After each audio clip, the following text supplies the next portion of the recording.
한 번에 합격 해커스. 네, 안녕하십니까. 자, 2025년 제2차 이제 경찰 시험이 얼마 전에 있었습니다. 그 중에서 이제 경찰 행정 경채 시험에서 범죄학 문제 관련해서 이제 해설 강의를 좀 진행을 해 볼게요. 이제 총 20문제 나는데, 여러분들 이제 시험 보신 분도 있고, 아직 시험을 이제 내년에 대비하신 분도 있겠습니다만은, 경찰 행정 경채에서 이제 범죄학 20문제죠. 20문제, 20문항. 예, 그 중에서 한 2문제 정도가 좀 어려운 문제였고, 나머지 것들은 이제 일반적인 문제들, 난이도가 이제 중이나 중하 정도에 이르는 문제들, 이렇게 나왔습니다. 그래서, 공부의, 방법, 이런 것들은, 제시하는 게 조금, 별로 의미는 없어요, 사실은. 그죠? 우리가 범죄학이라고 카테고리가 지어져 있는 것들이, 워낙 방대하기 때문에, 우리가 이제 수험적으로 범죄학을 접근하는 거에 영역에 해당되지 않는 문제들이 이 20문항 중에서 하나 내지 2개 정도는 나올 수 있단 말이죠. 그죠? 그런 것들이 이제 난이도 상위 문제가 되는 겁니다. 나머지 것들이 이제 18, 19문제들, 이런 것들이 이제 난이도 중, 또는 중상, 또는 중하, 이 정도에 해당되는 것들이죠. 그래서 이런 것들은 공부를 해서 맞출 수 있는 것들인데, 자, 이런 것들, 그죠? 기존에 이제 수험으로서의 범죄학의 영역에 포섭되지 않는 것들, 쉽게 말하면 시중 교재에서 다루지 않는 것들, 이런 것들이 있을 수 있어요. 논문이라든가 교수님들의 새로 발간된 책, 이런 것들이 들어가 있는 것들은 그걸 좀 잡아내기가 힘듭니다. 자, 그래서 그런 것들이 이제 얼마나 나오냐에 따라서 시험의 난이도는 결정이 되는데, 이게 한두 문제 정도다라고 했을 때는 그렇게 이제 합격 여부에 관해서 크게 문제는 안 되겠습니다만은, 그리고 이게 더 확대돼서 3문제, 4문제 이런 정도씩까지 나와버린다. 그러면은 이게 이제 시험을 어렵다라고, 시험이 범죄학 시험이 어렵다라고 느끼게 되는, 체감하게 되는 그런 이제 하나의 지표가 되는 것이죠. 근데 여러분 생각하십시오. 자, 어려운 문제들, 내가 공부하지 못했던 영역에서, 그렇죠? 다루지 않았던 영역에서 문제가 나왔다. 이것들은 다른 수험생들도 마찬가지예요. 시중에 나오는 범죄학 교재들은 다 거기서 거깁니다.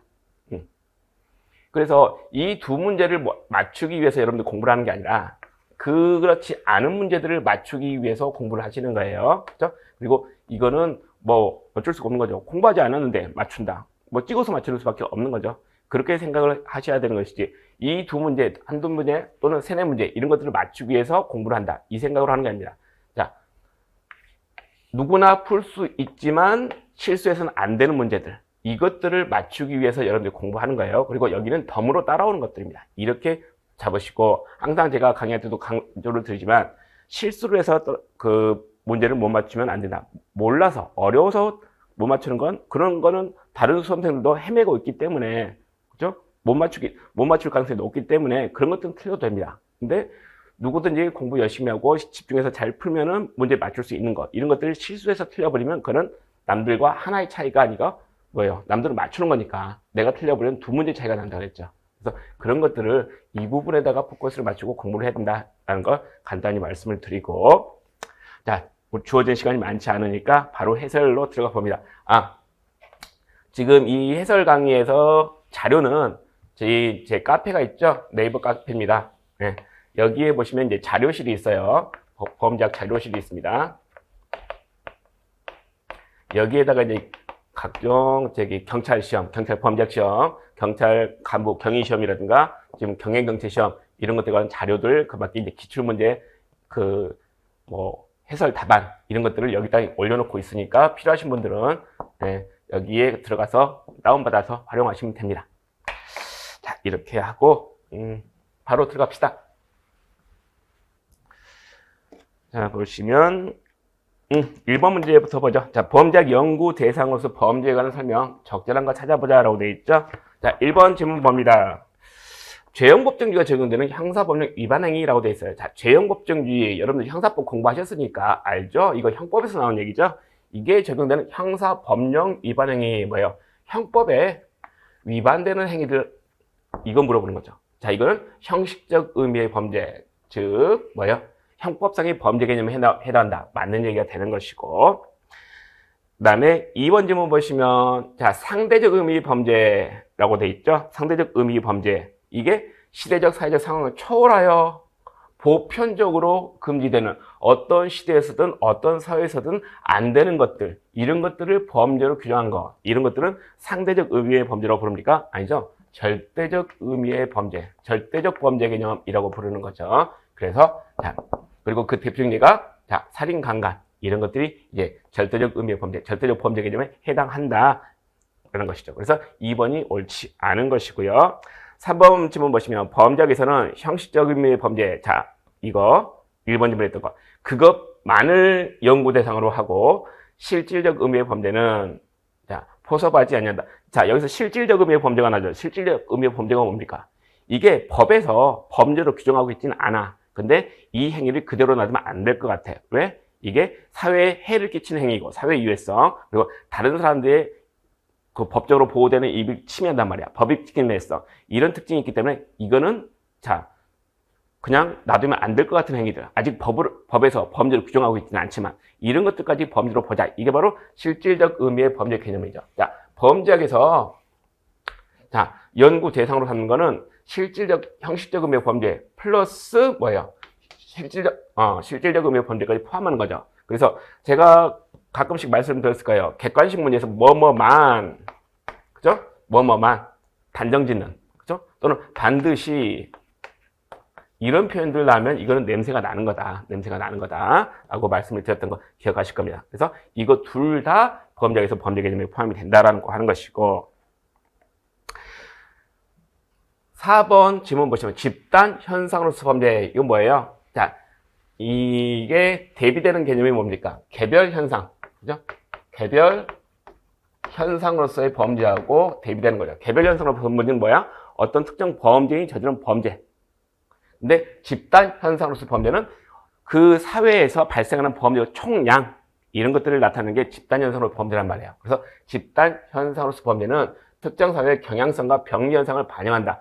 자, 무슨 얘기? 어떤 경향, 그 다음에 병리 현상, 뭐야? 그 사회가 뭔가 문제점이 있단 말이에요. 그 문제점들이 범죄라는 이름으로 드러나게 돼 있다는 거죠. 자, 이런 것들을 반영하더라. 그렇기 때문에, 자, 이 부분, 자, 여기까지 맞는 얘기인데, 여기까지 맞는 얘기예요. 근데 이 부분, 교정정책 및 보안처분의 주요 대상이 된다. 무슨 얘기입니까? 교정정책.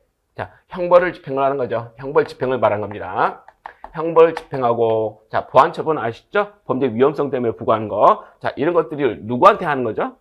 범죄 저지른 애들한테 또는 범죄 위험성 있는 애들한테 하는 거 아닙니까? 그러면 이 교정정책이나 보안정책 이런 것들은 누구에 대한 거예요? 이 집단, 뭐에 대한 겁니까? 집단 현상으로서 범죄 이것 때문에 자 형벌 집행하고 보안처분 하는 거예요? 아니죠. 어떤 특정 범죄자가 저지른 개별 현상으로서 범죄에 대한 대응 방안으로서 교정정책 또는 보안처분의 부과 이런 것들이 필요한 것이죠. 자, 그래서 이 뒷부분이 옳지 않다. 자, 그래서 4번도 옳지 않습니다. 적절한 거는 1번 지문이 되는 거죠.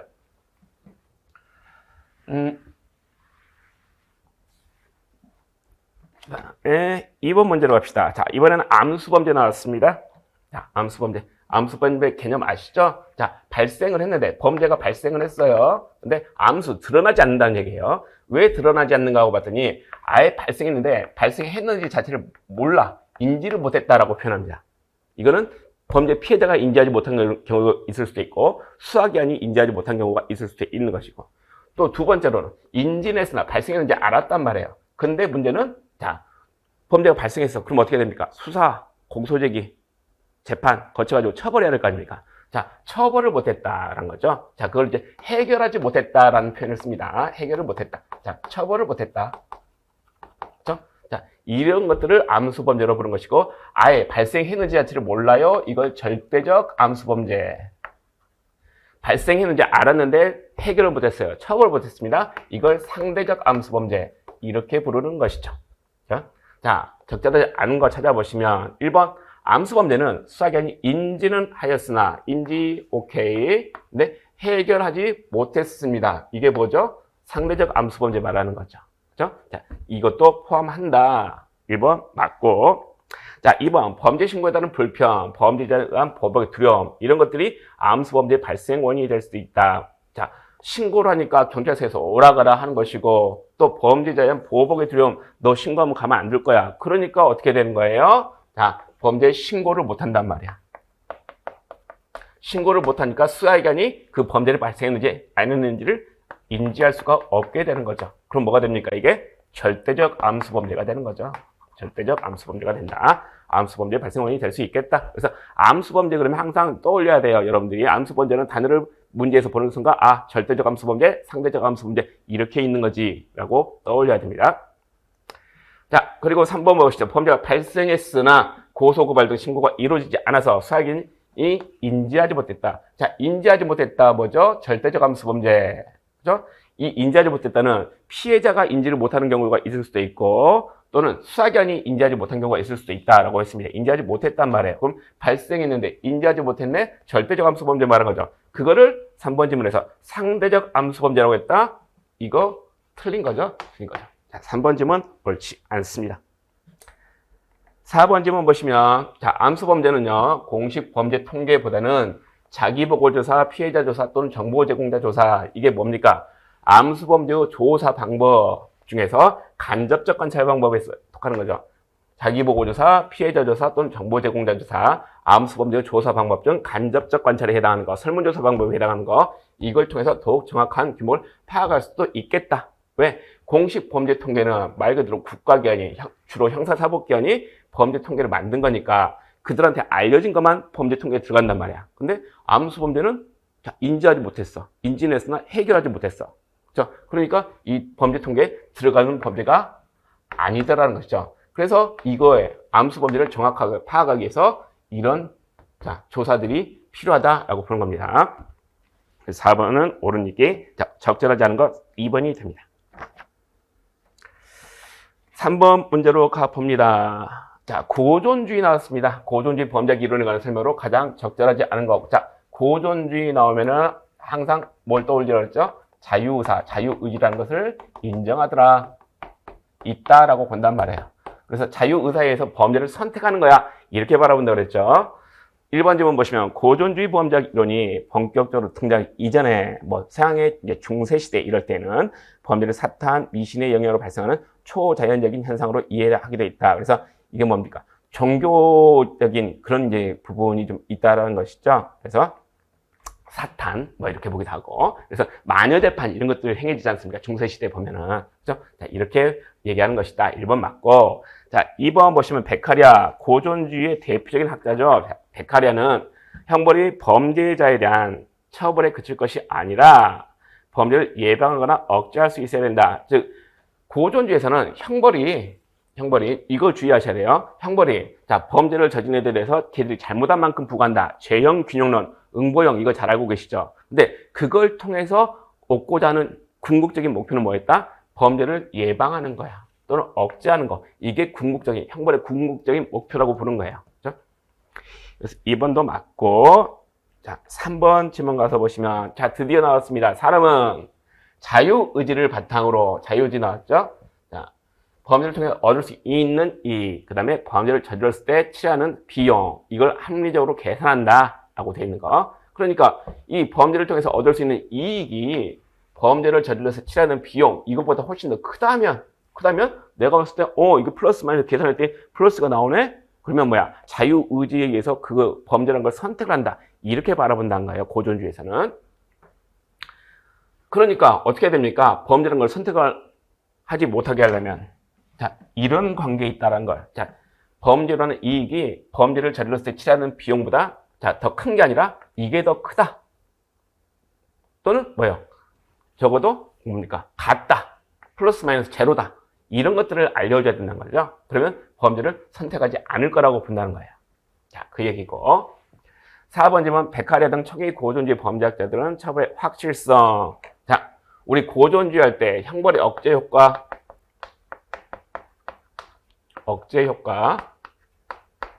뭐예요? 형벌이 범죄를 억제하는 효과를 가져야 됩니다. 라고 하면서 그 억제 효과를 거두려면 형벌이란 것이 이런 세 가지 요소가 있어야 된다. 뭐예요? 확실성, 엄중성, 신속성. 이 세 가지 요소가 필요하다라고 했던 거. 이게 이제 그 뒤에 나오는 억제 이론으로 이어진단 말이에요. 그래서 가장 중요한 요소는 뭐라고 했다? 처벌의 확실성이 가장 중요한 요소다라고 봤단 말이에요. 그래서 자, 처벌의 확실성을 강조하였으나 여기까지 맞는데 이후 수행된 깁스나 포스트 이런 학자들 억제이론의 연구 결과 처벌의 확실성을 높이더라도 범죄를 예방하는 효과는 전혀 없는 것으로 나타났다. 매우 극단적인 표현을 쓰고 있죠. 전혀 없는 것으로 나타났다. 여기서 스물스물 냄새가 나는 거예요. 실제로 그 이론, 이 이후에 현대적 고존주의 이런 데 행해진 억제 이론의 연구 결과 이 형벌의 확실성은 범죄 예방에 효과가 있다. 이렇게 나오는 연구 결과들이 많이 나오더라는 거예요. 그래서 이 앞에까지는 맞는 얘기인데, 앞에 부분은 맞는 얘기인데, 이 뒤에 부분이 이제 옳지 않은 질문이 됩니다. 그래서 4번이 옳지 않은 거. 자, 3번의 답은 4번이고요. 4번 문제는 실중주의에 관한 얘기죠. 자, 실중주의 나왔습니다. 보시면, 자, 실중주의에 관한 얘기구나. 그죠? 자, 개수 문제예요. 옳은 것 찾는 개수 문제. 기억번 지문 보시면 생물학적 범죄 원인 연구의 개척자인 롬브로조 어느 동네에 살고 있나요? 실중주의 중에서도 소질을 중시했던 이탈리아 학파 여기에 살고 계신 분이죠. 자, 이 사람은 관찰 검증 등 당시 자연과학계에서 사용되는 연구 방법, 다른 말로 뭐 과학적 연구 방법, 객관적 연구 방법 이런 것들을 도입해서 범죄의 원인을 규명을 했다. 그러니까 이 롬브로조를 범죄의 아버지다 이렇게 부른다고 그랬죠. 자, 기억번 맞고 니은번 보시면 덕델의 주크가 연구, 고다드의 칼리카크가 연구, 서덜랜드의 에드워드가 연구 이게 뭡니까? 범죄인 가계 연구잖아요. 그죠? 이런 연구들이 이제 범죄인 가계, 족보를 연구하는 거. 그죠? 연구를 해가지고 선조의 범죄성이 후대에 그죠? 자손들에게 미치는가 이걸 따져봤던 연구인데 봤더니 자 이런 연구들이 있는데 그 연구에 따르면 부모와 자녀의 범죄성은 상관관계가 없다. 무슨 얘기예요? 범죄성이 유전된다는 얘기입니까? 안 된다는 얘기입니까? 상관관계가 없다고 그랬으니까 부모가 범죄자로 해서 자녀 또는 손자, 손녀, 후손들이 범죄자일 가능성 이거 없다 봤으니까 범죄성 유전이 안 된다라는 얘기지 않습니까? 그런데 문제는 덕델의 주크가 연구나 고다드의 칼리카크가 연구 이것들은 이 앞의 연구들은 범죄성이 유전을 된다. 그 유전을 긍정하는 입장인 거예요. 그죠? 범죄성이 유전된다는 걸 긍정하는 입장이 있고, 서덜랜드 에드워드가 연구, 이거는 이제 그 유전되지 않는다. 부정하는 입장인 것이죠. 그래서 이거를 구별할 수 있는가에 관한 질문입니다. 자, 니은번 질문 옳지 않아요. 자, 상관관계 없다. 이렇게 보는 건 서덜랜드 에드워드가 연구이고, 덕델의 주크가 연구라든가 고다드의 연구, 이런 것들은 범죄성이 유전된다는 걸 인정하는 입장이란 말이죠. 자, 니은번 옳지 않고. 자, 디귿번을 봤더니 디르갱 아저씨가 나왔습니다. 자, 디르갱 아저씨 어느 동네에 살고 있습니까? 실중주의 중에서도 환경을 중시했던 프랑스 학파에 살고 계신 분이에요. 자, 디르갱 프랑스 학파다. 이렇게만 씁시다. 자, 그 분에 따르면, 자, 디르갱 하면 떠오르는 게 이제 아노미라는 표현인 것이죠. 아노미. 그러면서 이 아노미 개념을 자살에다가 이제 연기를 시킵니다. 그래서 또 디르갱은 자살의 유형을 이제 4가지 정도로 분류를 하죠. 아노미적 자살, 그 다음에 이기적 자살, 이타적 자살, 그리고 운명적 자살 이렇게 분류를 하는데 그 중에서 아노미적 자살은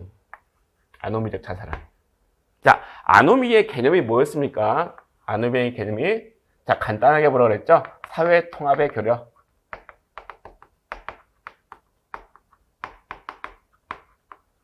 무규범 상태 이렇게 기억하시라고 그랬죠. 즉 무슨 얘기냐면 사회가 극도로 혼란한 상태인 거야. 그렇죠? 그러니까 사람들이 뭐가 옳고 그른지를 판단할 수가 없고 그러다 보니까 나쁜 행위들 이런 것들을 하게 된다. 이런 식의 얘기도 이제 아노미라는 개념을 디르갱이 만들어낸 거예요. 자, 그래서 그 아노미라는 개념이 들어간 이 자살, 아노미적 자살이란 것은 뭡니까? 질문 보시면 개인이 사회에 통합되지 못해서 사회로부터 격리되고 지지를 잃거나 집단의 가치나 목표에 대한 몰입이 약화되었을 때 발생한다라고 되어 있는데 그 사회로부터 격리되고 지지를 잃거나 집단의 가치나 목표에 대한 몰입이 약화되었을 때 발생한다. 이거는 이기적 자살에 관한 얘기입니다. 이기적 자살, 아노미적 자살에 관한 얘기가 아니고. 그래서 아노미, 자 무규범 상태, 뭐가 옳고 그른지 모르겠으니까 자 규범이 약화됐을 때 하는 것이고 지금 여기서 자 개인이 사회에 통합되지 못해서 개인사회로부터 격리됐다, 지지를 잃었다, 집단 가치 목표에 대한 몰입이 약화되었다. 자 이거는 뭐에 관한 얘기? 아노미적 자살에 관한 얘기가 아니고 이기적 자살에 관한 얘기. 이기적 자살에 관한 얘기. 그래서 디귿번은 옳지 않습니다. 그래서 안우미적 자살, 이기적 자살, 이타적 자살, 그리고 운명적 자살 또는 숙명적 자살 이것들에 관한 개념을 좀 구별을 해 두시는 게 필요하다. 그래서 그렇죠? 디귿번 옳지 않은 것이고 리을번 가로팔로는 도덕 연민의 결핍이 범죄 원인이라고 주장했다. 자, 가로팔로도 주소 한번 찾아보세요. 자, 롬브르조, 페리, 가로팔로 이 사람들이 이탈리아파에 속하는 사람들 있죠. 특히 가로팔로는 범죄의 범죄 원인으로서 심리학적 측면, 그죠? 심리학적 원인 이런 것들을 찾기 위해서 노력을 했던 것이죠. 그래서 자, 범죄자들은 어떤 게 있다? 자, 연민과 성실의 정. 여기서는 이제 도덕과 연민의 결핍, 그죠? 이런 것들이 자, 부족하다, 없다, 연민과 성실의 정이라는 것이 보통 사람들은 가지고 있는데 범죄자들은 이거 없단 말이에요. 이런 게 없어가지고 범죄로 나가게 된다. 이렇게 설명을 한 것이죠. 그래서 가로팔로의 얘기는 자, 맞습니다. 그러면 자, 봤더니 기억하고 리을은 옳은 거고요. 니은하고 디귿이 옳지 않은 거, 옳은 것은 두 개가 되는 거죠. 자, 5번 봅시다. 콜복의 도덕발달 이론이라고 되어 있습니다. 자, 인지발달 이론 중에서 도덕발달 이론이라는 게 있단 말이죠. 그래서 콜버그라는 학자는 인간의 도덕성이 발달하면은 자, 하는 행동이 달라진다라고 보는 거예요. 그러면서 이 도덕성 발달의 단계 이런 걸 이제 크게 세 가지, 작게는 6가지로 나눕니다. 그래서 도덕 발달의 단계를 자, 1단계 관습적 수준 이전 단계, 그다음에 자, 관습적 수준 단계, 그리고 관습 수준 이후 단계 이렇게 세 단계로 나누고 각각 1, 2단계, 3, 4단계, 4, 5단계, 아니 5, 6단계 이렇게 이제 나눴다는 것이죠. 그러면서 기억과는 이 콜버그의 이론의 이제 전제입니다. 도덕 수준과 추론 능력은 상관관계 없다. 자, 그래서 도덕 수준이라는 걸 알겠는데 이런 수준들을 말하는 거 이거 알겠는데 추론 능력 뭐냐면 사람들이 자신의 행동 또는 다른 사람의 행동을 판단하는 능력이에요. 그렇죠? 저게 옳은 행동인가 옳지 않은 행동인가 그걸 판단하는 능력. 그렇죠?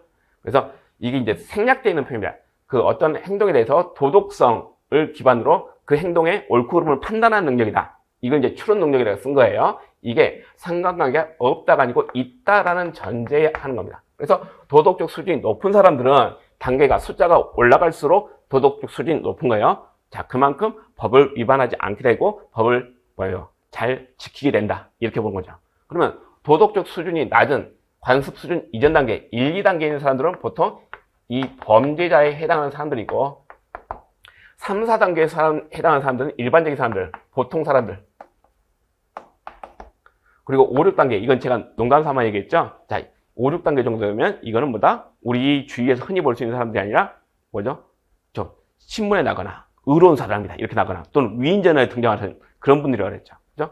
그래서 도덕 수준이 매우 높은 사람들. 이 수준에 따라서 자신의 행동을 판단하는 또는 타인의 행동을 판단하는 능력이 달라지게 된다는 거예요. 자, 상관관계가 있다라고 보셔야 되는 것이고, 자, 기억번 옳지 않고, 이 한번 보시면 관습적 수준 중 4단계 어딥니까? 도덕 발달의 단계를 나눠놨더니 4단계 여기 있단 말이에요. 자, 여기서는 타인의 권리를 존중하고 보편적인 윤리 원칙을 인정한다라고 되어 있는데, 이 지금 타인의 권리를 존중하고 보편적 윤리 원칙을 인정한다. 뭡니까? 우리 주변에 타인의 권리를 존중하고 보편적 윤리 원칙을 인정하는 분들 우리가 흔히 볼 수 있습니까? 물론 여러분들이 당연히 그런데 우리가 살다 보면은 이렇지 않은 사람들을 심심치 않게 볼 수 있단 말이에요. 그죠? 그래서 자, 이 타인의 권리를 존중하고 보편적인 윤리 원칙을 인정한다라고 하는 거는 5단계 내지 6단계 즉 관습적 수준 이후 단계에 해당하는 분들입니다. 그죠? 남들한테 저분은 정말 대단한 분이야. 그죠? 이렇게 이제 인정받는 분들이죠. 그래서 4단계가 아니고 5단계 내지는 6단계에 해당하는 분들이더라. 그래서 니은번도 옳지 않고. 디귿번 봅시다. 대부분의 비범죄자들은 도덕 발달 단계 중 3단계 또는 4단계에 속한다. 자, 범죄 저지르지 않는 사람들, 그렇죠? 여러분이나 저같이 평범한 사람들 어디에 있습니까? 3, 4단계에 속하는 것이죠. 그래서 도덕 발달 6단계 중 3단계 또는 4단계에 속한다. 맞는 지문. 리을번 보시면 개인의 도덕 수준은 항상 발달하는 것이 아니라 퇴보될 수 있다는 비판이 제기된다. 즉, 이 콜버그 아저씨는 도덕 그 수준의 발달이 1단계, 2단계, 3단계, 4단계, 5단계, 6단계 이런 식으로 쭉 된다고 하면서 이게 점차 뭡니까? 발전적으로 뭡니까? 진화한다고 해야 되나? 그죠? 뭐 이런 식으로 이제 높아져 간다라는 얘기를 하신단 말이에요. 그러니까 이렇게 단계를 나눠 놓은 거야. 근데 이거 이제 이 콜복의 도덕 발달을 이루는 비판하는 입장에서는 개인의 도덕 수준이라는 것이 항상 발달한 거 맞냐라는 거예요. 이상하다. 그렇지 않는 사람들도 있는데, 그렇지 않은 사람들도 있는데, 그죠? 퇴보할 수도 있는 거 아니냐. 그죠? 이거를 콜버그는 생각을 안 했다라는 비판을 제기하더라라고 하는 거. 그죠? 그래서 리을번은 맞는 얘기가 됩니다. 그래서 옳은 것은 디귿하고 리을이 되는 거죠. 4번이 답입니다. 자, 6번 문제로 넘어가시면 서덜랜드 아저씨가 나왔습니다. 자, 서덜랜드의 차별적 접촉 이론의 명제. 자, 서덜랜드가 범죄학습의 과정을 설명하기 위해서 9가지 명제를 제시하죠. 그래서 이 9가지 명제 반드시 알고 있어야 된다고 했어요. 서덜랜드의 차별적 접촉 이론을 문제를 내면 자, 그 중에서 명제, 9가지 명제 중에서 지문을 낼 확률이 높다라고 강조를 했던 겁니다. 자, 그래서 나오는 것이죠. 자, 1번. 범죄 행동은 일반적 욕구와 가치관의 표현이지만 그것만으로 범죄 행동을 설명하기는 한계가 있다. 이게 가장 마지막에 있는 9번째 명제였던 것이죠. 그래서 일반적 욕구와 가치가 뭡니까? 자본주의 사회, 여러분이 살고 있고 저도 살고 있는 자본주의 사회에서 어떻게 살고 싶어요? 풍족하게 살고 싶잖아. 풍요롭게 살고 싶잖아. 돈 많았으면 좋겠잖아. 그죠? 자, 그렇기 위해서 돈이 많았으면 좋겠어요. 부자가 됐으면 좋겠어요. 라고 하는 일반적 욕구와 가치가 이것 때문에 어떤 사람들은 범죄를 저지르기도 하지만 어떤 사람들은 뭐예요? 어떤 사람들은 열심히 일하고 성실하게 일하고 열심히 일하고 그죠? 그죠? 합법적인 방법으로 돈을 벌려고 노력을 하고 그죠? 이런단 말이죠. 즉 정상적인 삶을 삽니다. 똑같은 목표를 추구하는데 어떤 사람들은 범죄를 나가고 어떤 사람들은 열심히 그죠? 산단 말이에요. 자, 그렇기 때문에 이것만 가지고 이게 범죄의 특징이야 이렇게 볼 수는 없다는 거예요. 그렇죠? 그것만으로 범죄 행동을 설명하기에는 한계가 있다라고 표현하는 겁니다. 자, 이게 1번이 그런 의미인 것이고 자, 1번 맞고 그다음에 2번 질문 보시면 친밀한 사적 집단을 통한 범죄 행동 학습의 효과는 미디어를 통한 범죄 행동 학습 효과에 훨씬 미치지 못한다. 자, 이게 지금 옳지 않은 거죠. 왜? 서덜랜드는 이 차별적 접촉을 통한 범죄 학습이 친밀한 사적 집단, 나와 가까운 사람들 사이에서 교류 이런 것들을 통해서 자, 범죄 행동을 학습해야 된다 이렇게 보고 이분이 이제 비판을 받는 게 미디어 이런 것들을 통해서 요즘 말로는 이제 유튜브나 뭐 이런 것들 있겠죠. 이걸 통해서 범죄 행동 학습 이거를 이 서덜랜드는 인정하지 않습니다. 인정하지 않습니다. 그러니까 2번 질문 다시 보시죠. 친밀한 사적 집단을 통해서 범죄 행동을 학습한다. 이렇게만 바라본단 말이에요. 서덜랜드는. 미디어 이런 것들을 통한 범죄 행동 학습 이거는 인정을 안 해요. 그러니까 지문이 친밀한 사적 집단을 통한 범죄 행동 학습의 효과는 미디어를 통한 범죄 행동 학습의 효과에 훨씬 미치지 못한다. 이게 말이 됩니까 안 됩니까? 서덜랜드의 이론에 의할 때 말이 안 되는 얘기가 되는 것이죠. 틀린 지문이 되는 겁니다. 자, 2번 옳지 않고요.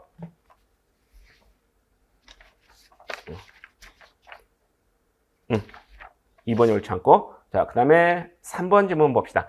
범죄 행동 학습은 범죄를 저지르는 필요한 기술뿐만 아니라 범행 동기나 충동, 합리화, 태도 이런 것들의 모든 학습을 포함한 것이다. 무조건 빈집털이 문 따는 기술 그만 배우는 것이 아니라 그 외 여러 가지 것들도 다 같이 배우게 된다라고 하는 것이죠. 그 다음에 4번 차별 접촉은 빈도, 기간, 우선성, 강도 이 네 가지 외워둔다 그랬죠. 빈도, 기간, 우선성 또는 순위라고도 불러요. 강도에 따라서 자, 차별적 접촉의 정도가 달라지게 된다. 학습의 정도가 달라지게 된다라고 보는 거예요. 그죠? 그래서 나머지 것들은 맞고 2번이 옳지 않은 것이다.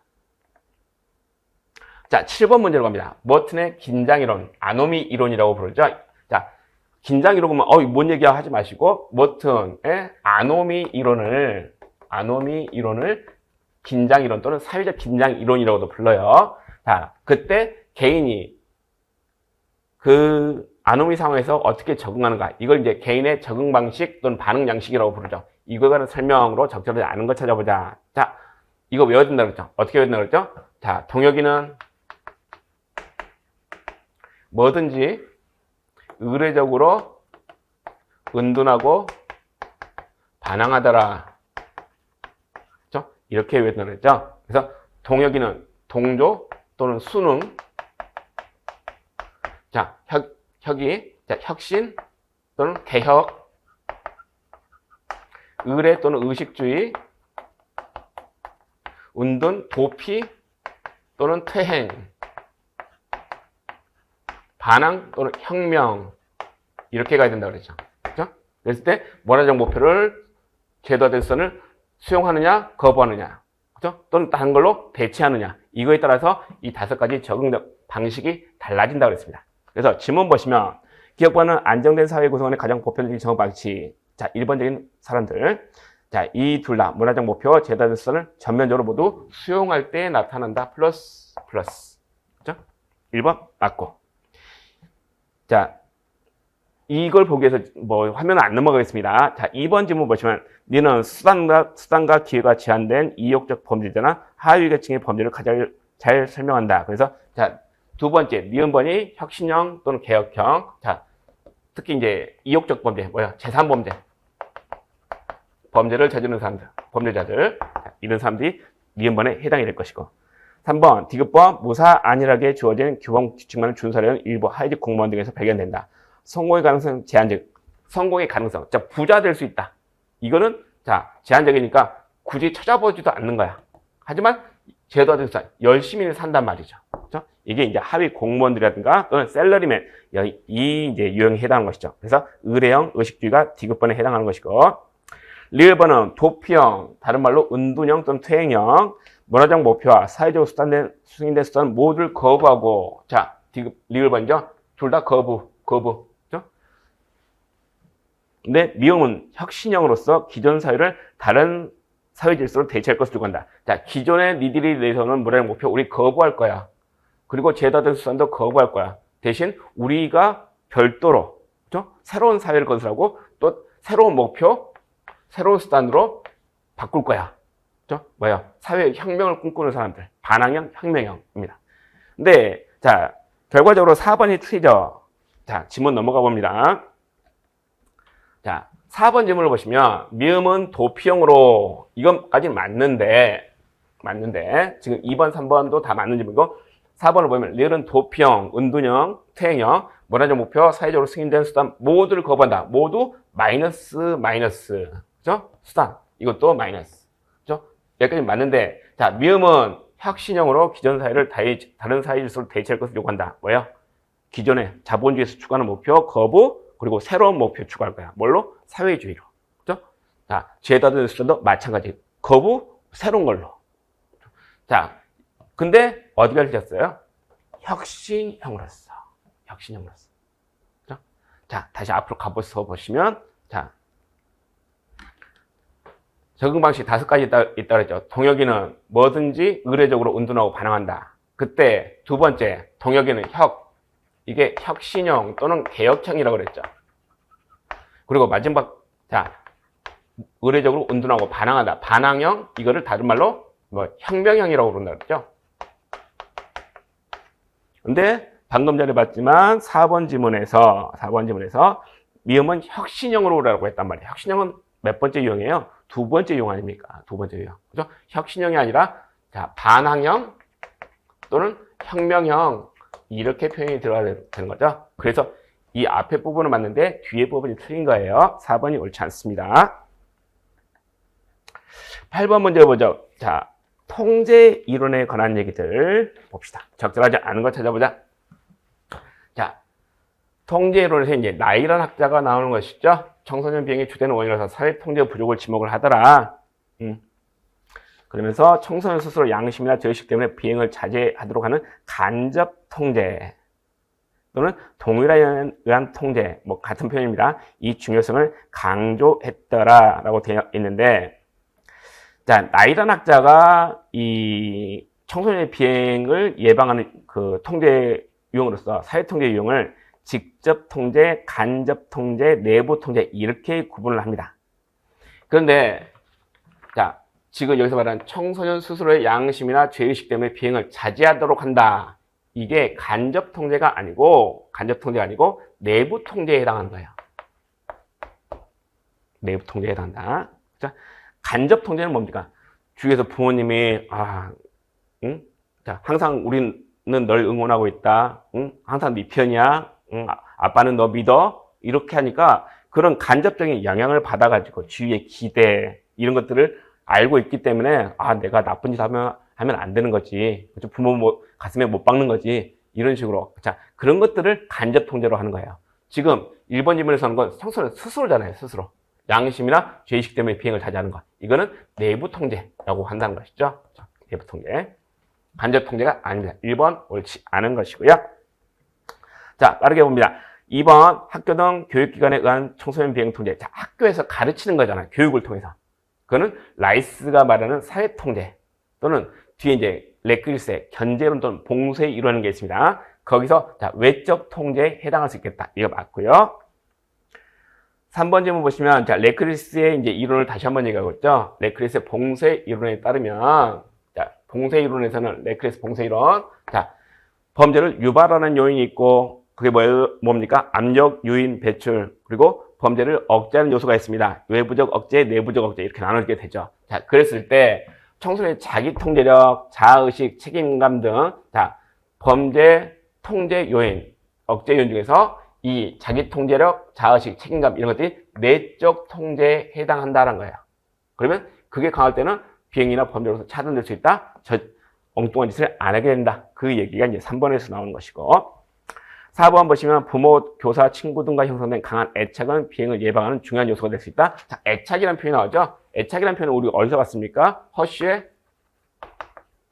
사회 유대 이론, 사회 통제 이론. 그래서 허쉬가 자, 사회 유대가 강하면 범죄로 나가지 않게 됩니다. 라고 하면서 사회 유대 요소로서 애착, 전념, 참여, 신념 이 네 가지 요소를 내세우죠. 애전, 참신 이렇게 외우라고 했습니다. 그죠? 자, 이 4번은 허쉬의 사회 유대 이론에 관한 얘기. 자, 그래서 옳지 않은 것, 적절하지 않은 것은 1번이다.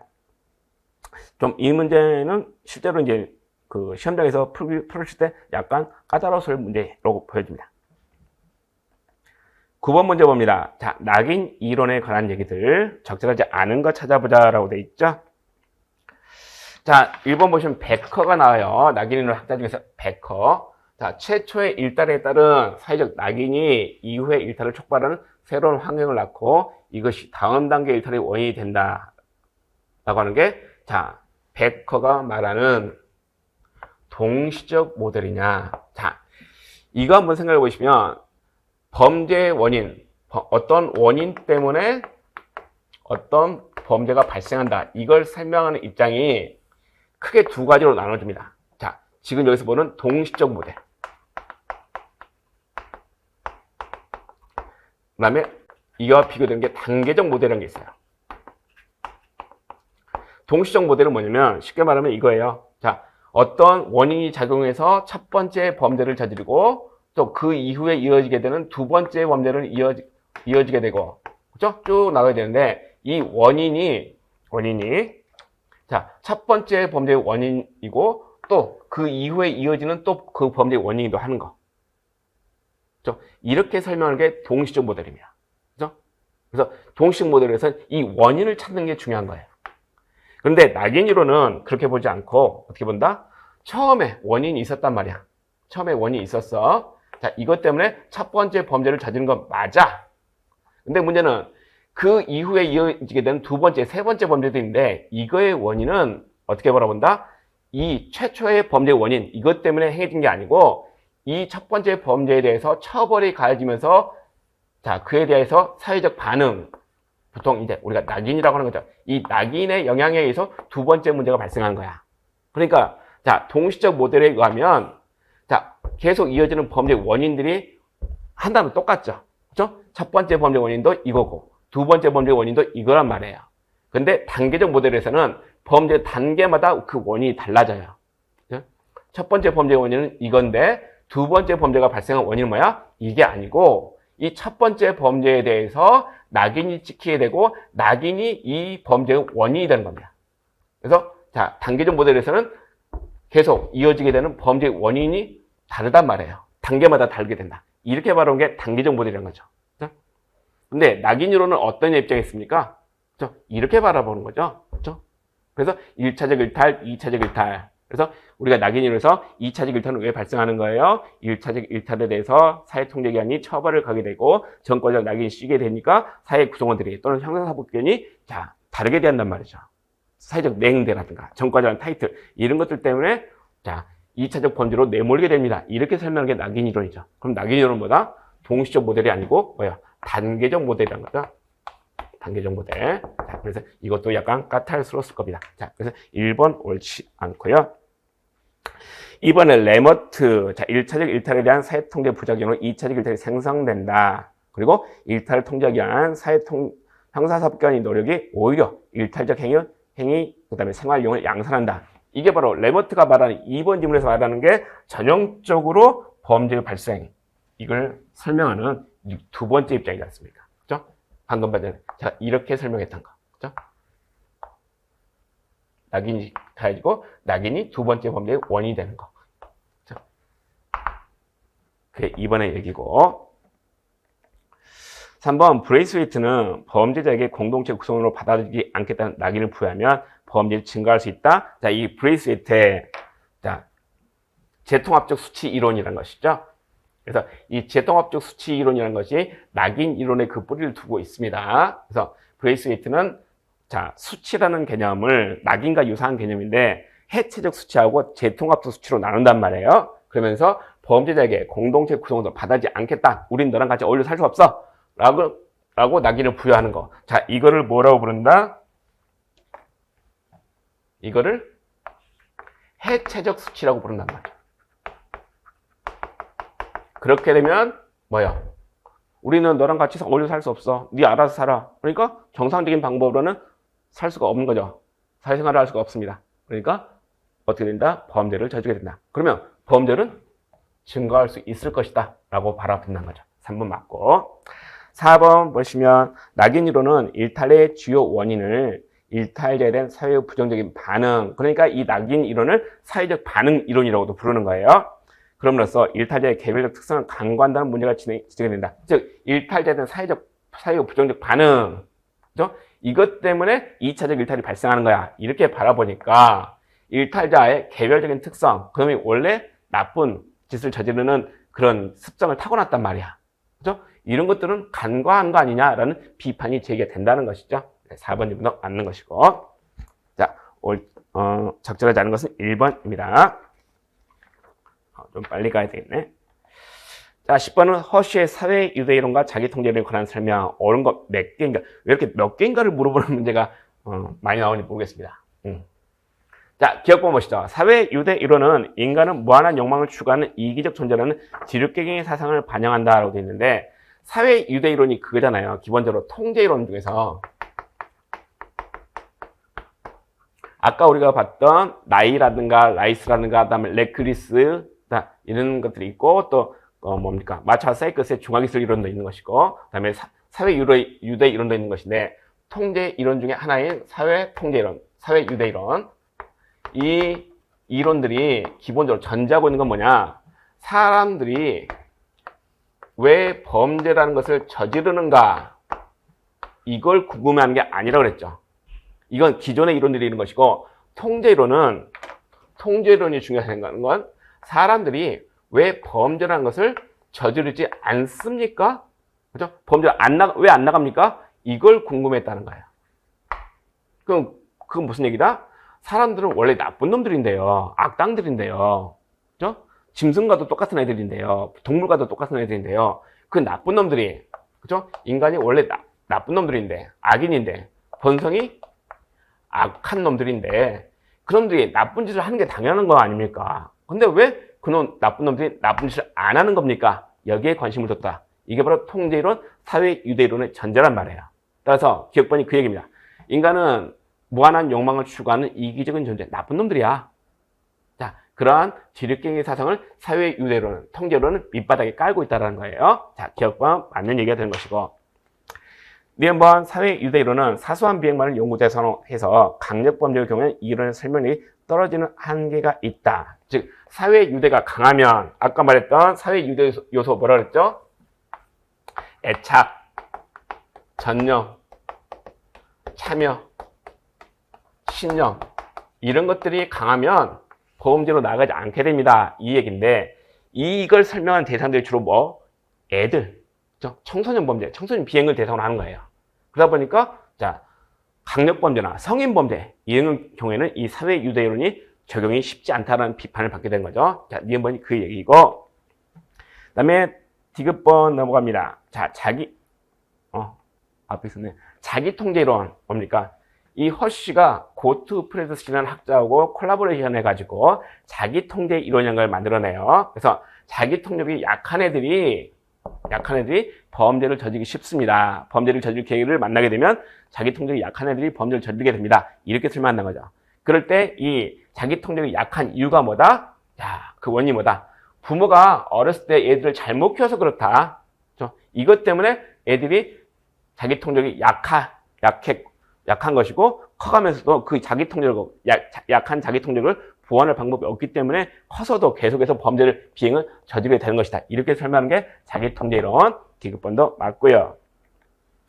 1번 약한 자기통제력이 범죄의 주된 원인이라는 자기통제이론은 사회유대 약화가 범죄 유발 근본 원인이라는 정도의 사회유대 이론을 부정한다는 비판을 받는다. 그러니까 이거예요. 방금 전에 우리가 사회유대 이론에서 애착, 전념, 참여, 신념 이런 요소들을 강조하지 않습니까? 그런데 갑자기 이 허쉬라는 학자가 고트프레스린 학자하고 콜라보레이션 하면서 자기통제 이론. 자, 다 필요 없고 자기통제력이 약한 애들은 어렸을 때 사고치기 쉽고 커가면서도 계속 사고칠 것이고 나아가서 성인이 돼서 계속 사고칠 거야. 범죄 저질 거야. 이렇게 설명한다는 거죠. 애착, 전념, 참여, 신념 이런 것들은 다 필요 없습니다. 자기 통제력이 약한 거 이것만 가지고 설명을 해버린다는 거죠. 그럼 뭐다? 지금 리을번에 보는 것처럼 정전에 사회유대론하고 이게 안 맞는 거 아니야, 연결이 안 되는 거 아니냐라는 비판을 받는단 말이에요. 그게 리을번의 얘기. 자, 그래서 이 문제 10번 문제도 그렇게 간단한 문제는 아니었어요. 자, 기억, 니은, 디귿, 리을이 모두 다 옳은 지문입니다. 11번 가보죠. 자, 퀸의 경제계급론. 자, 경제계급론이라는 표현이 중요한 게 아닙니다. 그냥 퀸의 이론 이렇게 알고 계시면 돼요. 적절하지 않은 거. 자, 1번. 범죄는 자본주의 상황에 의해서 불가피하게 유발된다라고 돼 있죠. 이제 비판범죄. 이 부분에서 이제 퀸이가 등장을 하는 것이죠. 그래서 비판범죄에서는 기본적으로 자본주의 사회의 모순 때문에 모든 그 자본주의 문제점이 발생하는 것이고 범죄 문제도 그중에 하나다라고 보는 것이니까 1번 맞고. 자, 이 퀸의 주장에서 여러분이 꼭 기억할 게 자본주의 사회에서 발생하는 범죄 유형을 나누게 된 것이죠. 그래서 퀸이가 자꾸 이거 쓰면 안 되는데 시간이 없어가지고 자, 퀸이라는 학자가 꼭 기억해야 되는 거. 자본주의 사회에서 사회의 범죄 유형을 나누는 거죠. 그러면서 자본가들이 저지르는 범죄, 자본가의 범죄. 반대로 노동자들이 저지르는 범죄, 노동자의 범죄. 이렇게 나옵니다. 그래서 자본가의 범죄는 지배와 억압의 범죄라고 불러요.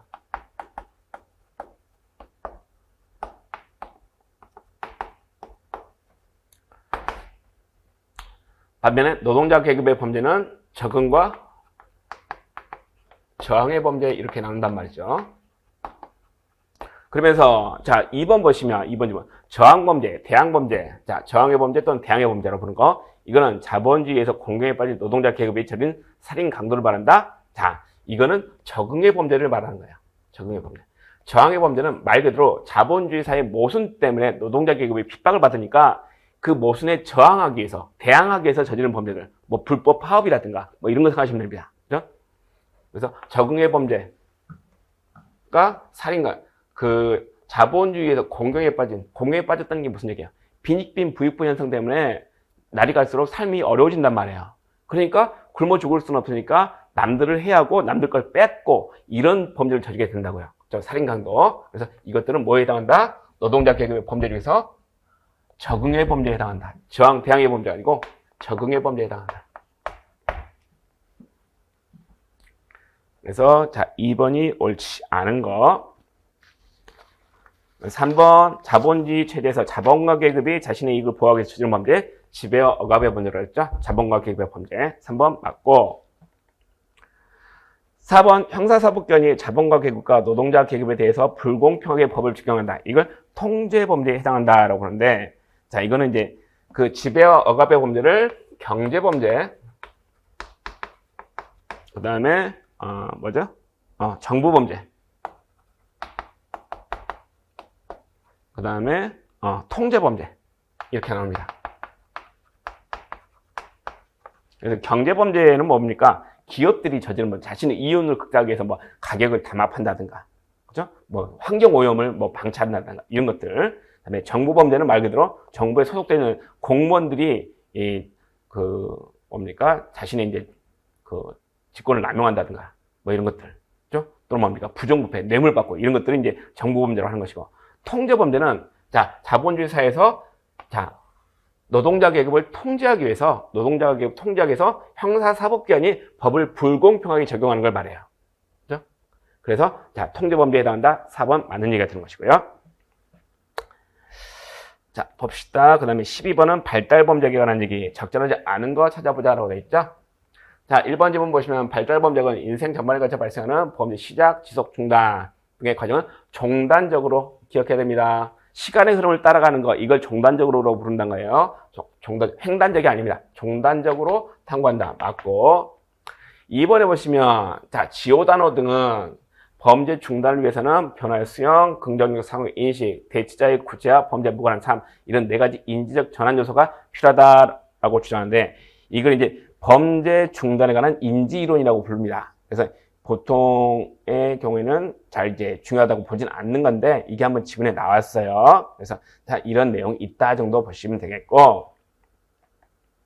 자, 3번 보시면 패터슨 이런 사람이 나오죠. 자, 패터슨은 뭐예요?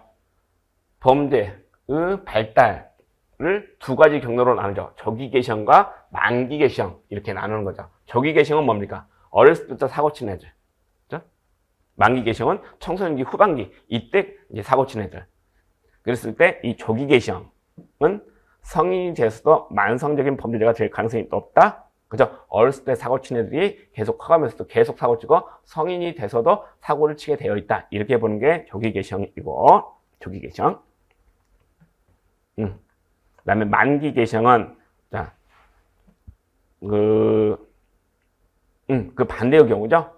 어렸을 때는 별탈이 없는데, 그죠? 커가면서 갑자기 얘가 청소년기 때 이상행동, 비행을 저지르다가 그때가 또 지나면 또 다시 멀쩡하게 언제 그랬냐는 듯이 다시 되돌아오는 거, 이런 것들이 이제 만기 개시형이라고 부르는 거죠. 3번 맞고. 4번은 모피트의 얘기입니다. 아동기까지 반사회적 행동을 하지 않다가 사춘기에 접어들면서 비행 친구에게 노출돼서 일시적으로 경면 수준의 일탈만을 저지른 청소년. 자, 이게 이제 패터슨이 말하는 만기 개시형하고도 유사한 얘기가 되는데요. 이 모피트는 청소년 비행의 유형을 생애 지속형과 청소년기 한정형 이렇게 구분한 거죠. 그래서 패터슨의 분류하고 유사한 겁니다. 자, 그랬을 때 아동기까지 반사회적 행동을 하다가 사춘기, 청소년기 때 자, 비행 친구에 노출되거나 그러면서 일시적으로 경면 수준의 일탈만을 저지른 청소년, 얘네들이 생애 지속형 범죄가 될 가능성이 상대적으로 크다가 아니고, 얘네들은 뭐예요? 청소년기 한정형이에요. 그죠? 생애 지속형은 어렸을 때부터 얘가 비행을 저지르고 커가면서도 계속 범죄 비행을 저지르고 어른이 돼서 성인이 돼서도 계속 범죄를 저지르는 거, 이걸 생애 지속형이라고 합니다. 따라서 자, 이 부분 틀렸죠. 생애 지속형이 아니고 청소년기 한정형 범죄자가 될 가능성이 상대적으로 높다, 이렇게 봐야 됩니다. 4번 옳지 않은 거.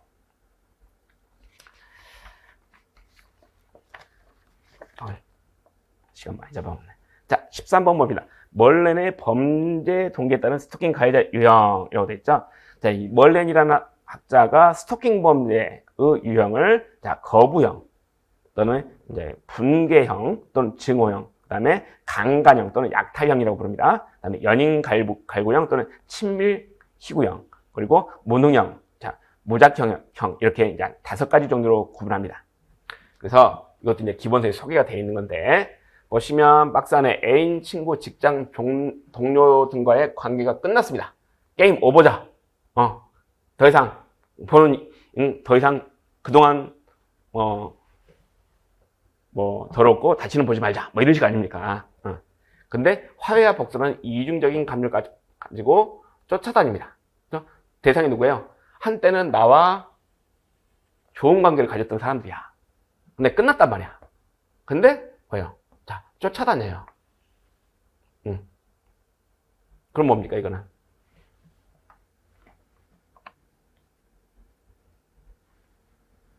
지금 끝났단 말이야. 자, 그동안 더러웠고 다시는 만나지 말자. 끝났다. 거부했잖아요. 그죠? 너 더 이상 보고 싶지 않아. 근데 쫓아다닌단 말이죠. 그럼 이건 뭐에 해당한다? 원래는 자, 스토킹 가해자 이용 중에서 거부형, 거절형에 해당한다. 이 거부를 못 받아들이는 거예요. 나머지 친밀형, 약탈형, 무능형 이런 것들은 시간 관계상 넘어가도록 하고, 이거는 이제 그 제 카페 자료실에 있는 그 해설 자료에 상세하게 실렸으니까 그걸 좀 참조하시고요. 14번으로 갑니다. 다음 대화에 등장하는 A 약물로 가장 적절한 것은, 이게 이제 실무형 문제인데, 뭐 윤석이가 말하고, 자, 도준이가 말하는데, 도준이가 자, A 약물이 무색무취래요. 그리고 자, 데이트 강간 약물로 불린대요. 그죠? 우리나라 클럽에서 성범죄에 알고한대요. 그리고 이 A 약물의 특징이 음료수나 술에 섞어 마시기도 하고 24시간 내에, 단시간 내에 몸에서 빠져나가니까 이게 이 약물을 섭취를 했더라도 이게 뭡니까? 약물 검사를 해도 안 나옵니다. 일정 시간이 지나버리면. 그래서 추적이 어렵다. 이런 특징이 있다는 거죠. 자, 이거는 보기 중에서 뭐에 해당합니까? GHB, 일명 이제 물뽕이라고 하는 거였죠. 자, 여기에 해당하더라. 나머지 LSD나 메스칼린, 크랙코카인 이런 것들도 해설 자료에 소개를 해놨으니까 그거 참조하시면 되겠고요.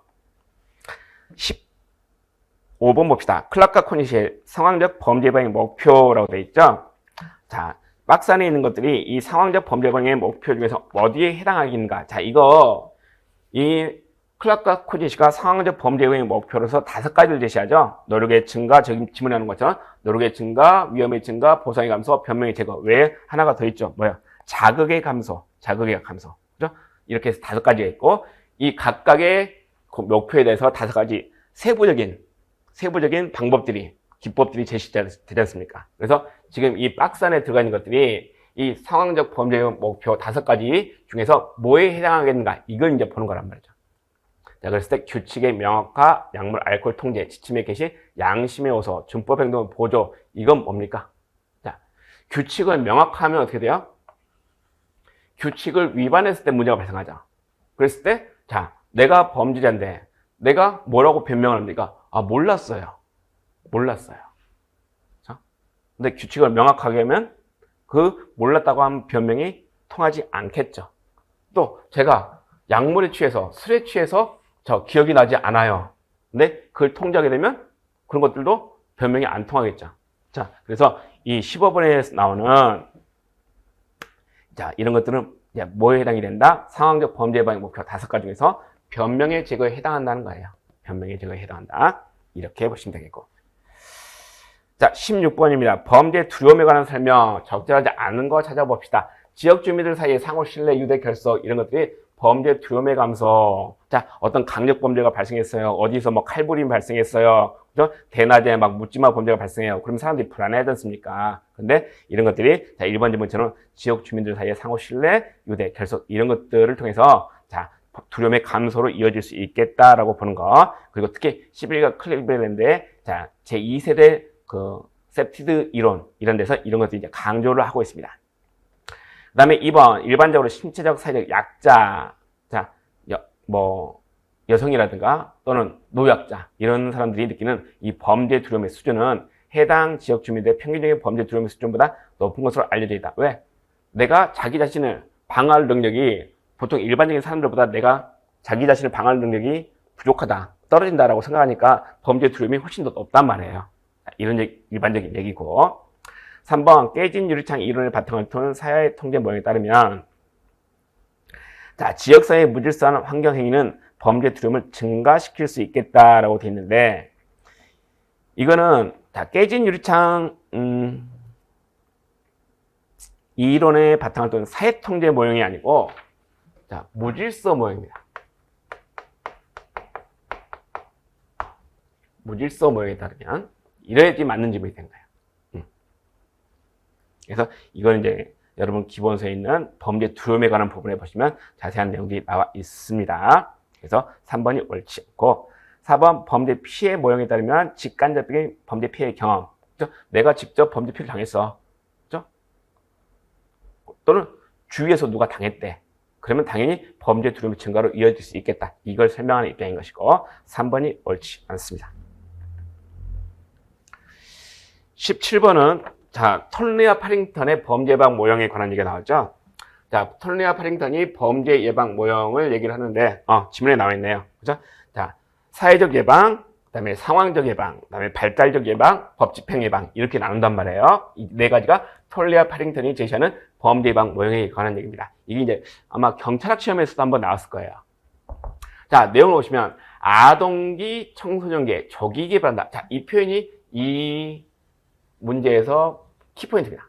아동기 청소년기에 조기 개입을 해서 범죄 관련 위험 요인과 보호 요인을 적절히 조작함으로써 범죄 가능성을 차단한다는 거예요. 자, 어렸을 때 싹수가 노란 애들이 있단 말이야. 그러니까 어떻게? 걔들 그래 무럭무럭 자라나서 나중에 큰 나쁜 놈이 되라 이럴 수는 없단 말이죠. 그러니까 조기 개입하면서 어렸을 때 사고 친 애들, 말썽 부린 애들, 싹수가 노란 애들 일찍부터 개입을 해가지고 걔들이 뭡니까? 자, 걔들의 범죄 가능성을 차단한다. 뭐가 되겠습니까? 발달적 예방 모형에 해당하죠. 그죠? 얘들이 나중에 커서 성인이 될 때 더 큰 나쁜 놈이 되지 않도록, 그죠? 자, 조치를 취한다고 하는 거 발달적 예방 모형에 해당한다. 이렇게 보시면 되겠고요.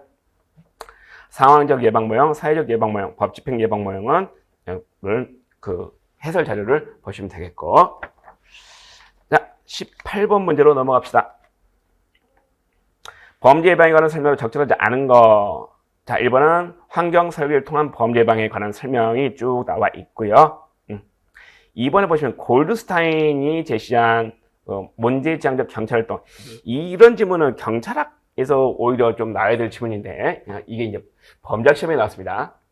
그래서 골드스타인이라는 사람이 문제지향적 경찰활동 이걸 이제 얘기를 했단 말이죠. 자, 무슨 얘기다? 경찰이 사건 하나하나에 개별적 산별적으로 대응하는 방식. 즉 이게 무슨 얘기냐면 범죄가 발생했으니까 그 범죄 저지른 놈 찾아서 잡아서 처벌하는 거. 이걸 이제 사건 하나하나에 개별적 산별적으로 대응하는 방식. 자, 이렇게 부르는 것이고 거기서 벗어나서 지역사회가 당면한 근본적 문제, 그 지역사회에 어떤 문제점이 있고 그게 계속돼서 그 지역사회에 발생하는 여러 가지 비행이라든가 어떤 문제적 행동의 원인이 되더라. 그럼 그것들을 해결하면 그런 문제적 행동이라든가 비행이 없어질 거 아니겠냐는 거예요. 자, 그걸 이제 추구하는 게 바로 문제지향적 경찰 활동이다라고 이제 개념을 지은 게 골드스타인이라는 사람입니다. 자, 2번은 맞는 얘기. 자, 3번 보시면 에크와 스펠만이 나오죠. 자, 사라 모델이라는 게 있죠. 이 문제, 방금 전에 동그라미 2번에서 봤던 문제지향적 경찰활동, 이것과 관련해서 사라 모델이라는 걸 제시한단 말이죠. 그죠? 자, SARA 해가지고, 그 중에서 첫 번째 S, 뭐냐? 조사 또는 탐색 단계라고 부르는데, 그 단계에서는 지역사회 내에서 발견된 문제의 원인, 범위, 효과, 이런 것들을 파악한다라고 되어 있는데, 지금 이거는 사라 모델 중에서, 두 번째 A, 이제 분석 단계라는 것이죠. 지역사회에 발견된 문제의 원인, 효과 등을 파악하는 것. 이거는 조사, 탐색 단계가 아니고 분석 단계에 해당하는 겁니다. 그래서 3번이 옳지 않다. 조사, 탐색 단계는 뭐예요? 지역사회에 발생하는 문제점들을 인식하는 거, 알아내는 거고, 그 인식이 됐으니까, 조사, 탐색 단계에서 인식이 됐으니까, 그 문제가 도대체 원인이 뭐냐? 이게 지역사회에 어떤 효과를 미치고 있느냐? 이거를 이제 두 번째 단계로서 분석 단계에서 들어가는 겁니다. 그렇죠? 3번이 옳지 않다. 그리고 4번의 그루버크는 반사회적 성향이 있는 사람들을 별도 분류해서 교육하거나 다양한 방법으로 치료함으로써 사회의 긍정적 태도를 갖도록 하는 범죄 예방 기법. 즉 반사회적 성향이 있는 사람들을 별도로 분류했다. 그룹을 만들어 가지고 그들을 다시 긍정적인 태도를 갖도록 이렇게 변화시키는 거. 이걸 그루버크라고 부른단 말이에요. 그렇죠? 하나 알아두시고요. 3번이 옳지 않습니다. 19번은 범죄 예방에 관한 설명입니다. 가장 적절하지 않은 거. 자, 1번에 보시면 에크라는 사람이 나오죠. 자, 동기화된 범죄자, 적절한 대상, 감시의 부재. 이게 뭡니까? 일상활동 이론에서 범죄 발생의 세 가지 요소, 범죄 피해 발생의 세 가지 요소라고 봤던 게 바로 이것들이죠. 일상활동이론. 자, 여기에다가 에크런 학자가 통제인이라는 요소, 광의의 통제인이라는 요소를 추가를 해가지고 자, 수정 모델을 제시했다. 그래서 이 에크라는 사람을 여러분 기본서에 찾아보면 뭐가 나와요? 범죄의 삼각형이 나오죠. 범죄 삼각형. 자, 이걸 만들어냈다라고 한다는 거예요. 자, 1번 맞고 2번 보시면 코엔과 펠스는 일상활동을 이론에서 적절한 대상의 특징을 가시성, 접근성 등이 포함된 크라브드 모델 CRAVED 모델을 통해서 설명을 했다라고 되어 있는데 자, 이거는 뭡니까? 지금 코엔과 펠스는 이 적절한 대상의 특징을 비바 모델로 설명합니다. 적절한 대상. 지금 코엔과 펠슨이 일상활동이라고 주장하는 사람들 있잖아요. 동결된 범죄자, 적절한 대상, 감시의 부재. 그래서 이 적절한 대상, 이것의 특징을 코엔과 펠슨이 적절한 대상의 특징을 뭡니까? 크라브드가 아니고 비바 모델, VIVA 모델로 설명을 합니다. 그리고 이걸 좀 더 발전시킨 사람들이 누구냐면은 클라크와 코닛이죠. 코엔과 펠슨은 크라브드 모델을 제시했던 건데 이걸 좀 더 발전시킨 게 클라크와 코닛이라는 학자죠. 이 사람들이 지금 지문에 나오고 있는 크라브드 모델 이거를 주장했다는 거예요.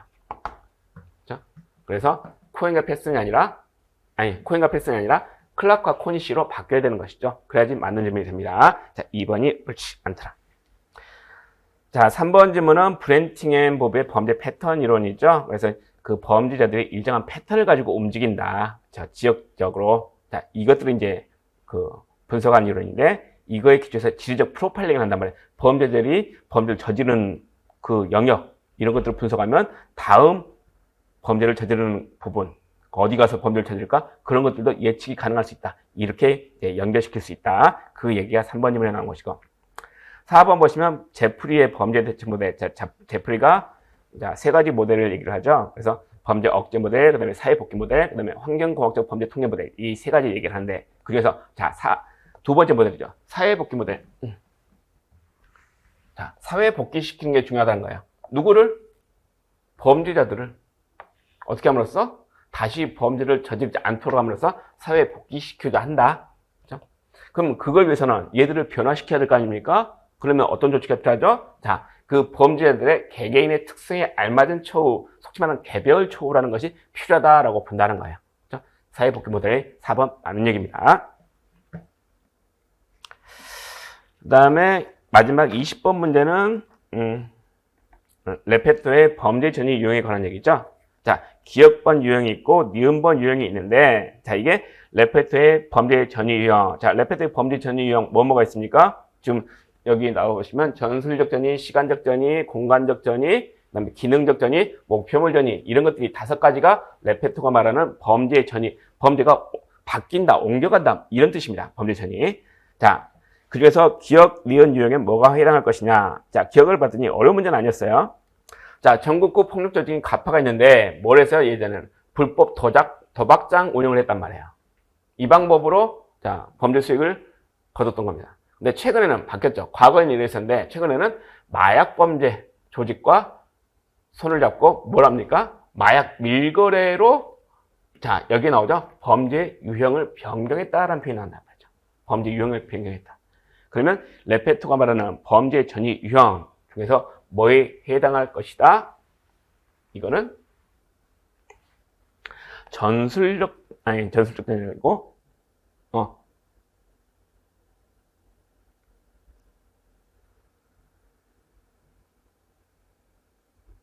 기억번이 기능적 전이 범죄 유형을 바꿨으니까 기능적 전이에 해당한다는 얘기고 자, 니은번 유형 봅시다. 전과 5번의 병이 있는데 초등학생 납치를 위해서 뭘 했어요? 범행 시간대를 오후 7시에서 하교 시간이 오후 1시대로 변경했다. 시간이 바뀌었죠? 그러면 이거는 뭐 시간적 전이지 말 그대로. 그렇죠? 그러면 기억번은 기능적 전이 미음번은 시간적 전이. 이렇게 해서 3번이 답이 되게 된다. 자, 그래서 이제 주어진 시간이 있으니까 조금 이제 빠르게 진행을 했는데요. 여러분들 이제 항상 공부하시는 데 기출문제 분석이 중요합니다. 중요하니까요. 뭐, 오늘 이제 해설 강의 한 것들, 도움이 되셨으면 좋겠고, 그리고 조금 부족한 부분이 있다면, 제 카페, 아까 말했죠? 카페 게시판에 이 기출문제와 관련된 해설 자료가 올려져 있으니까, 그걸 가지고 보충하시면 되겠습니다. 예, 수고하셨습니다.